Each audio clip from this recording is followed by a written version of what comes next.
Kreu Inteligjencës turke Ibrahim Kalin udhtoi të martën për në Katar për të diskutuar planin e paqes të presidentit SBA-s Donald Trump për Gazën, thonë burime sigurie. Sipas burimeve, Kalin do të takohet me palët e përfshira në negociata dhe vazhdimin midis Hamasit dhe Izraelit të ndërmjetësuar nga Katari, SBA-ja dhe Egjipti, duke përqendruar në planin e propozuar të Trump për të dhënë fund luftës në enklavën palestineze. Plani me 20 pika përfshir lirimin e të gjithë pengjeve izraelite në këmbim të një numrit burgosurish palestinez, çarmatimin e grupit palestinez Hamas dhe formimin e një komiteti palestinez për të qeverisur përkohësisht enklavën. Dhe për të folur për gjitha këto, kam kënaqësi të kem kolegun Sokol Braj nga Izmiri. Sokol, përshëndes, kënaqësi që je sërish në studio. Çfarë thuhet do Turqi lidhur me këtë plan? Përshëndetje, themi Turqia... Besoj se lajmi, përpos kësaj, lajmi i parë në Turqi kam përshtypjen është fitore Galatasarayt me Liverpoolin, po kjo është tjetër histori. Do flasim fund për këtë, por dalim pak për batut. Çfarë thuhet për planin? Po patjetër, themi është vendi i parë musliman që ka pranuar dhe ka përuruar zotin Trump për këtë plan, sepse siç dihet, disa ditë para Netanyahu që ishte në shtëpinë e Bar, ka qenë presidenti Erdogan me gjithë këshillin e ministrave, shefin e inteligjencës e shumë biznesmen të tjerë, ka qenë në pranin e tina dhe është i vetmi vend që me të vërtet media turke po mundohet ta shtrojë domethënë tek populli se ky është projekti më perfekt që do të mund të jetë një stop i këtyre barbarizmit që po ndodh në Gaza këto 2 vitet e fundit. Kjo është përmbajtja, por pavarësisht se ka dhe kritika në fakt po thonë që ky nuk është gjë tjetër përveç se plana që kanë qenë para 10 vite, para 15 vite apo para 2-3 muajve dhe para se të vinte Trumpi të administratës së Bidenit, ka edhe mendime të ndryshme, por gjithë ajo shteti turk dhe sidomos inteligjenca turke, shefi inteligjencës turke Ibrahim Kalin me urdhërin e presidentit Erdogan është i fokusuar dhe është aktiv për të arritur të paktën një armë pushim për këtë ditë domethënë në Gaza, por gjithsesi ende presin se çfarë do bëhet, sepse siç dihet edhe pse në mediat ndërkombëtare prononcohet se a do ta pranojë Hamas apo, por më e rëndësishme është që a do ta pranojë dhe parlamenti i Tel Avivit këtë ku të gjitha të dhënat zyrtare thonë që nuk do të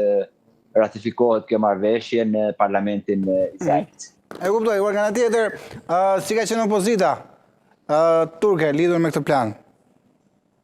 Opozita turke thotë që me patjetër duhet kemi një armë pushim, duhet kemi domethënë që njerëzit të hanë të pinë, kjo është pika kryesore, por edhe plani nuk është se është një sukses i presidentit Erdogan, edhe pse me fjalimet e tij të vazhdueshme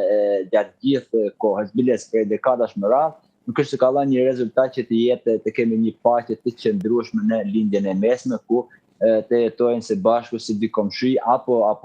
edhe si dy fqin të mirë arabët dhe hebrej. Okej, por padyshim vetë Erdogan çfarë ka deklaruar, sepse padyshim duke qenë se Turqia është vendi i parë që ka njohur musliman dhe ka mbështetur këtë plan, shto këtu dhe faktin e vizitës në shtëpinë e Bardh, ku me shumë gjasa u prezantua ky plan mes Erdogan edhe Trump. Vetë Erdogan publikisht ka pasur deklarata nga dita e djeshme dhe sot? Jo, dita djeshme sot jo, por sot është hapja e parlamentit, sezoni i ri i parlamentit turk, pritet që të ketë edhe të flasi për këtë temë edhe presidenti Erdogan, por siç dihet domethënë edhe në vizitën që ishte presidenti Erdogan në shtëpinë e Bardh, pavarësisht se kanë qenë totalisht të fokusuar tek marrëdhëniet turko-amerikane, ku janë shumë problematike prej 70 vite dhe më shumë. Gjithsesi në fjalimet e tij, në prononcimet e tij qoftë në ofisin oval, por qoftë edhe më mrapa, presidenti Erdogan nuk ka dhënë asnjë lloj nuk ka folur asnjë lloj fjalie në lidhje me problemin e Gazas, por në Kombet e Bashkuara dhe mbrapa duke ardhur në avion nga Washingtoni për në Ankara, ka folur domethënë kështu, por ku ka qenë vetë kokë me kokë me Trumpin, tashmë dihet krejt hatas që Erdogani as që ka pas në agjendën e vet domethënë këtë apo të tonët e ashpërve si genocid, bërësit, shteti terroristi izraeli, këto nuk ka përdorur fare, ku ka qenë kokë me kokë me Trumpin, por më mrapa po dhe ka përgëzuar në fakt këtë, sepse ka pas thënë gjithmonë që të paktën kemi një armë pushim, pra të kemi një marrëdhënie, por a do të arrihet kjo, me sa duket është shumë e largët, por gjithsesi gjithë media botërore themi kjo është gjëja kryesore që flitet, por do të shohim në ditët në vijim. Okej, do ndroj pak temë Sokol, se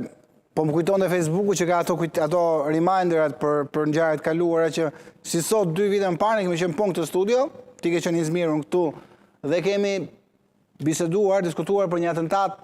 i që ndodhi në parlamentin, përpara parlamentit të Turqisë. Kanë kaluar 2 vite padyshim dhe për fat e mirë duket se nuk ka pasur më ngjarje të tilla. Janë zbehur disi çfarë ka ndryshuar me që jemi në 2 vjetorin të atentati. Çfarë ka ndryshuar në Turqi? Po, në fakt të gjitha ato atentatet që kanë qenë shumë të shpeshta në shumë vende të Turqisë